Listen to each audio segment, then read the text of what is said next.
बेंगलुरु से एक अहम खबर। 4 जनवरी बरोज इतवार की शाम अजीम व शान तहफ़्फ़ुज़ ख़त्म नबूवत कॉन्फ्रेंस और जलसा दस्तारबंदी प्रोग्राम मुनक्कद हो रहा है।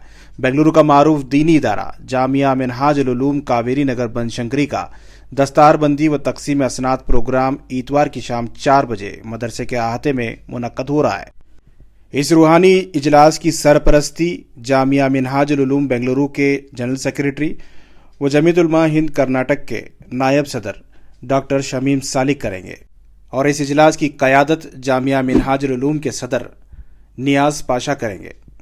इस इजलास में मुल्क के बड़े उलमा इकराम तशरीफ़ ला रहे हैं। मौलाना अनीस अहमद खान, मौलाना आरिफ जमील कासमी, मौलाना सैयद मासूम साकिब कासमी, मुफ्ती शुएबुल्लाह खान मिफ्ताही, मुफ्ती अब्दुल कुवी कासमी, मौलाना अबुल कलाम कासमी, मुफ्ती इफ्तिखार अहमद कासमी, मुफ्ती डॉक्टर मकसूद इमरान रशादी, मौलाना अब्दुल रहीम रशीदी, मौलाना हनीफ अफसर अजीज़ी और इसी तरह से मौलाना सलाहुद्दीन अयूबी कासमी, मौलाना अतीक अहमद खान इस इजलास में शिरकत कर रहे हैं। इस इजलास में रियासती वजीर ज़मीर अहमद खान को भी मदऊ किया गया है। साथ ही कर्नाटक हज कमेटी के चेयरमैन जुल्फ़कार टीपू और मुकामी कारपोरेटर अंसार पाशा को भी मदऊ किया गया है। इस ताल्लुक से इदारे के जिम्मेदारान ने एक प्रेस कॉन्फ्रेंस में तमाम तफसीलात बताए हैं।